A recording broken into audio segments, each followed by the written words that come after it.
daerah yang lain. Hmm. Karena prinsip dalam sukses itu kita harus ATM, Pak. Apa tuh? Amati, tiru, modifikasi. Oh, luar biasa. Ya. Dan hidup ini kita juga harus punya prinsip, Pak. Itu apa? Jalani, nikmati, syukuri. Ya. Betul. Meskipun orang lain berkata jelek tentang kita, ya sudah biarkan saja. Kita jangan membenci beliau. Kita nikmati jalani kita, hidup kita, dan niat kita buat berbuat baik kepada orang lain. Kebetulan saya juga ada di sini punya namanya yayasan, Pak. Anak yatim piatu. Alhamdulillah kalau misalnya mau sunat, ya udah datangnya ke klinik saya, gratis, saya gratiskan. Iya. Pakai metode modern, pakai supering tanpa jarum suntik, begitu ya. Alhamdulillah sampai sekarang masih berjalan. Ya. Aduh, ini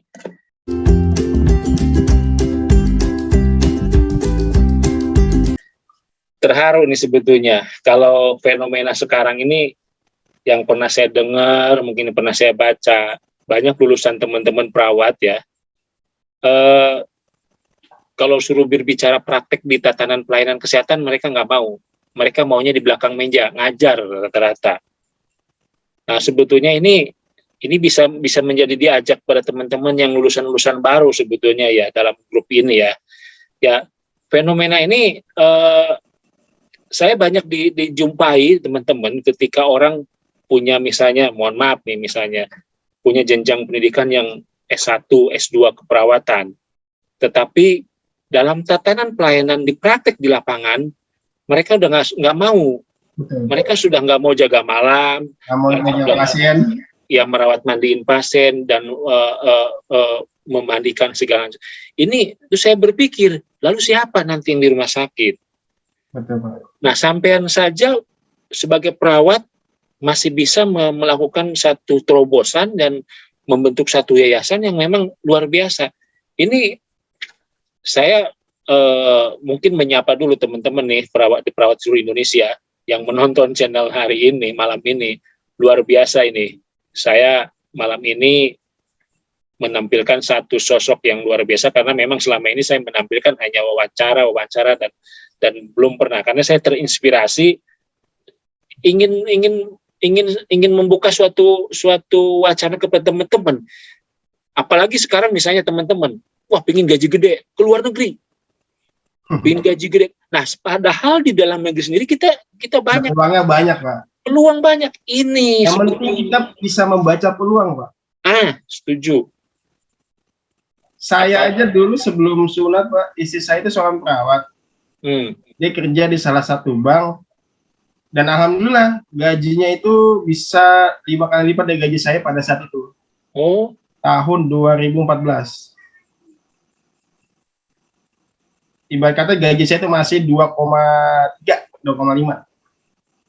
Beliau udah 5 kali dari gaji saya bilang, anak nggak kurus, Pak. Oh. Nggak ada yang jaga. Kok perawat bisa di bank?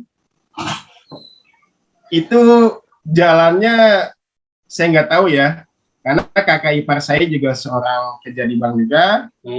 Kakak ipar saya akhirnya udah daripada. Nah, ini kendalanya satu, Pak, STR waktu itu belum punya. Oh. Ya, STR kalau belum punya nggak bisa kerja di layanan kesehatan. Sudah diajaklah sama kakak ipar, masuklah ke dunia perbankan. Pada saat itu 2014, istri kerja, saya kerja, anak nggak kurus, Pak. Iya loh, sibuk. Ya, sibuk. Dan ada kejadian sesuatu, dan akhirnya saya bilang ke istri, udah kamu resign aja. Toh rezeki dari Allah. Waktu emang istri sempat, kok begini? Padahal kan gaji aku kan lebih gede dari kamu. Iya. Dua digit, Pak, gaji istri. Iya, luar biasa memang. Gaji saya masih 2.400.000, Pak. Jauh berbeda, langit dan bumi. Udah. Alhamdulillah, istri nurut sama saya. Dan pada saat itu ya udah kita buka usaha saja. Nggak sengaja nih juga Pak. Nah muncul ide bikin spray dan backcover homemade. Oh, Itu juga nggak sengaja kejadian gimana ya, alhamdulillah dari 2014 akhir isi punya teman kenalan, kita jalankan bisnis ini ya alhamdulillah sampai sekarang. Usaha selain ini juga usaha namanya Homemade, Arika Collection Homemade. Itu spray dan bed cover. Ya. Online itu ya? Online ada, bisa cek di Instagramnya. Luar biasa. Nah, inilah yang disebut istilahnya kita jangan off the box ya. Jadi istilahnya jangan kita terkungkung dalam satu tempat. Itu yang mestinya kita punya apa, jiwa bagaimana bisa mengembangkan dalam satu wilayah sehingga kita bisa menjadikan ada wilayah lain yang memang luar biasa peluangnya ya sebetulnya. Ya. Kadang-kadang kita kan perawatan kayak kacamata kuda, terus aja begini. Padahal sebetulnya di puskesmas, di rumah sakit, di pelayanan kesehatan, di klinik, dimanapun. Ya, ini kan sebetulnya peluang ya, dimanapun kita bekerja, kalau kita bisa berusaha dengan second jobnya, mungkin kita bisa kayak istri Mas Riki itu juga kan luar biasa. Ini bisa apa namanya, ditiru oleh teman-teman ini sebetulnya. Nah ini berarti kesibukannya luar biasa dong, melayani customer juga, sunat juga gitu ya. Kalau customer spray itu istri Pak yang ngembangin. Ya istri. Istri di AHC nggak ikut-ikutan? Enggak. Enggak. Paling kalau misalnya kita adakan sunatan massal ya sebagai bantu-bantu saya. Alhamdulillah kemarin juga ada pesanan dari hotel buat spray. Dia mesen spray tuh dari hotel, ya udah dibikinin. Alhamdulillah pada saat pandemi Pak.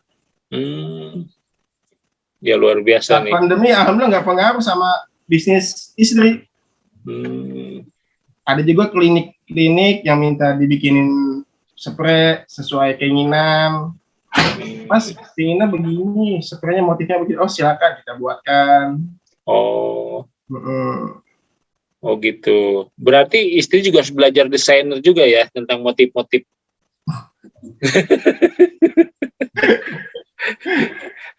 Iya, luar biasa. Ini nggak kerasa kita sudah hampir setengah jam lebih kita diskusi. Ini saya tarik nafas Mas. Benar-benar ini kita ini berjuang dalam satu keperawatan ya. Apalagi sekarang kalau kita berbicara soal gaji ya, UMP, gaji salary perawat mungkin miris ya. Mungkin juga ada yang tadi kayak sampean bilang 3 digit mungkin perawat, tapi jarang. Mungkin juga ada yang di bawah garis merah, ada juga yang digaji 300.000 perawat ya teman-teman ya. Ya itulah yang saya kadang-kadang ingin menggugah teman-teman. Ayolah bangkit kita sebetulnya. Peluang banyak nih. Ini malam ini nanti kita bisa kontak, silahkan ke Mas Riki untuk bergabung dalam rumah sunat, dan mungkin banyak hal yang mesti kita perbuat selain rumah sunat, jualan tadi baju dan spray yang lain-lain. Banyak kok sebetulnya kalau kita maju. Bukan begitu, Mas? Betul, Pak. Kebetulan juga saya juga kasih mindset ke diri saya sendiri bahwa satu, Pak, untuk gaji itu monoton tiap bulan. Tapi untuk rezeki itu ada selalu. Jangan takut rezeki kita tertukar. Jangan takut rezeki kita diambil orang. Karena apapun yang milik kita, itu pasti akan kembali ke kita. Amin. Kalau memang bukan milik kita, tidak akan datang ke kita. Cuman satu, ketika kita ingin mendapatkan rezeki, kita jangan mengejarnya. Tapi kita harusnya bersedekah, berbagi. Insya Allah, rezeki itu datang ke kita sendiri. Iya. Alhamdulillah sampai saat ini ya berjalan meskipun pandemi, usaha istri masih berjalan sampai sekarang, banyak pesanan. Saya juga banyak panggilan, terutama sunatan massal, yang sunat gratis, silakan. Saya terima. Itu Pak, buat membantu buat teman-teman, adik-adik yang misalnya tidak mampu, anak yatim, ya kita bantu, saya bantu. Ya, ya, itu kata kuncinya tadi, bersyukur ya, jangan pernah menyerah, dan rezeki itu sudah yang mengatur. Tetap namanya berusaha dan berdoa. Ini kata-kata kunci dari Mas Riki ini. Masih muda, punya usaha, pasti istilahnya muda kaya raya, tua masuk surga. Amin. Alhamdulillah Pak, usia saya ini masih muda Pak. Ya makanya saya lihat dari sosoknya aja masih paling di bawah 40. Saya itu masih 31 Pak. Nah, ya kan? Bener kan, dugaan saya di bawah 40, berarti 39, ya kacek di 9 tahun lah. Itu. Nah, ini sebetulnya menjadi inspirasi teman-teman ini untuk menciptakan sesuatu lapangan pekerjaan, karena termasuk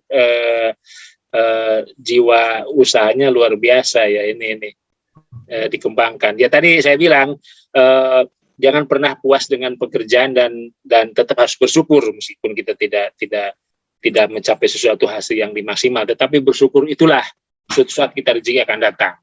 Betul begitu kan Mas? Satu lagi Pak. Ya. Kita harus menghormati sama orang yang lebih tua maupun yang muda.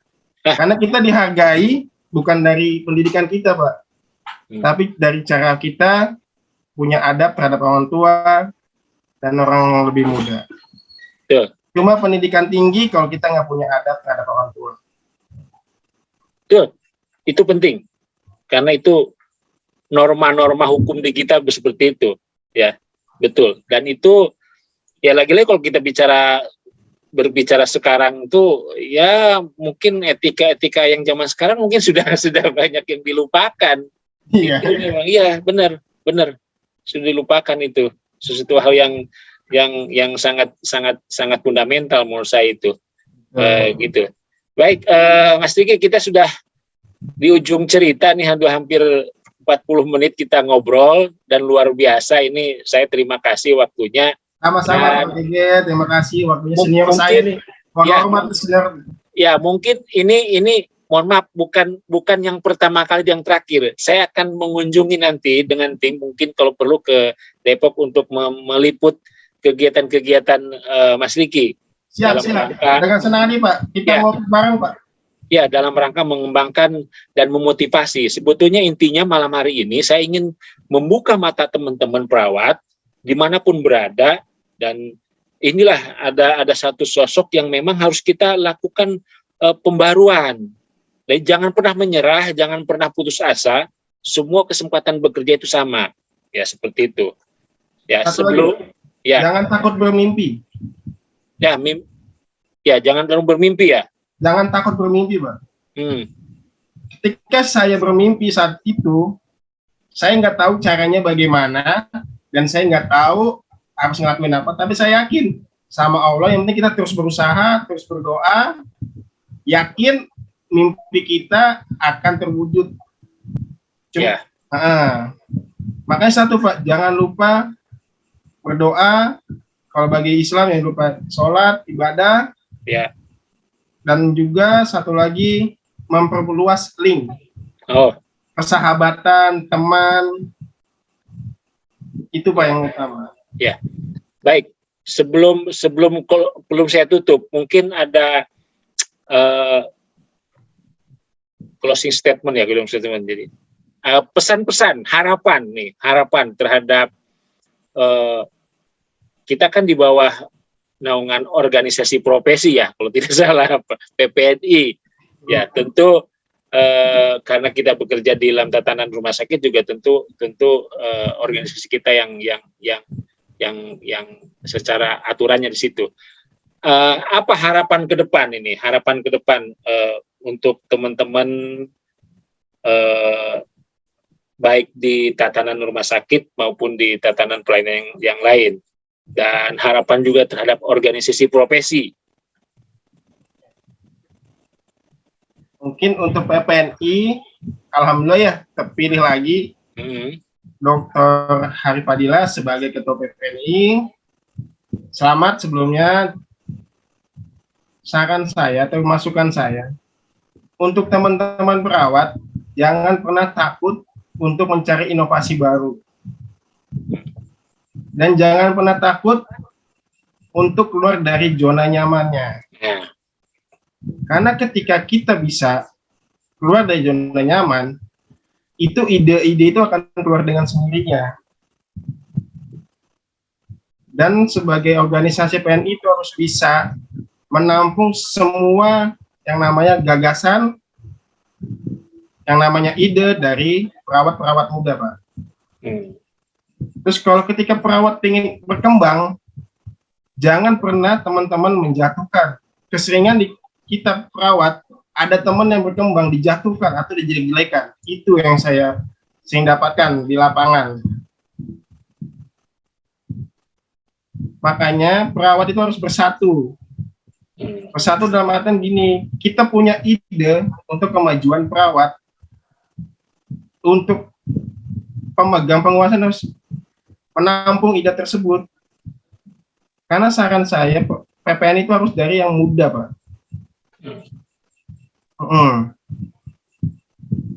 Kebetulan saya juga bukan pengurus DPK, Pak, karena saya di sini udah sibuk sama kegiatan saya. Ya, nggak apa-apa. Ada yang ngurus. Cuma itu saya harapan saya untuk teman-teman perawat dimanapun di Indonesia, jangan pernah takut keluar dari zona nyaman. Kok ketika digaji rendah atau di bawah UMR, silakan menolak. Karena rezeki itu dari mana saja. Kalau timbang gaji 300.000, tolak saja nggak apa-apa. Itu rezeki dari Allah, dari Tuhan. Nggak akan pernah tertukar. Gitu, Pak. Baik, ini luar biasa pesan dari seorang anak muda yang punya jiwa entrepreneur. Umurnya masih 31 tahun, jauh beda dengan saya. Saya udah mau masuk masa pensiun, ya, tetapi ini jiwa generasinya berbeda banget, generasi yang zaman dulu dan yang sekarang. Tetapi bukan itu yang mau saya sampaikan. Bahwa yang saya sampaikan malam ini, saya mengucapkan terima kasih ke Mas Riki sudah memberikan satu motivator. Sama-sama, Pak. Dan ini menjadi peluang besar bagi teman-teman perawat, khususnya mungkin Jabodetabek dan umumnya di seluruh Indonesia. Silahkan nanti yang mau kontak, bisa ke Nescafe, dan kita akan mengunjungi rumah sunat dan penjualan-penjualan yang lain, karena memang ini menjadikan satu inspirasi. Kalau perlu kita nanti bikin video khusus nanti ke rumahnya. Dengan senang hati. Ya, baik Mas Riki. Saya atas nama kru Nescafe dan staf yang lain mengucapkan terima kasih waktunya. Sama-sama, Pak. Sudah meluangkan waktu, pulang dinas sore, buru-buru dan diskusi dengan saya. Sungguh luar biasa. Saya tidak bisa memberikan apa-apa, hanya mengucapkan terima kasih. Semoga amal kebaikan sampean dilipat gandakan dan amin. Amal ibadah untuk teman-teman. Sekali lagi saya menyapa kepada teman-teman perawat di Indonesia, jangan lupa untuk tetap like, komen, dan subscribe supaya kami bisa menampilkan informasi-informasi yang sangat inovatif dan terkini. Baik, saya dari Nescafe mengucapkan terima kasih kepada Mas Riki atas waktu dan kesempatannya. Sampai ketemu dalam kesempatan yang berbeda. Oke, selamat malam Mas Riki. Salam sehat, salam tangguh. Sehat selalu. Ya.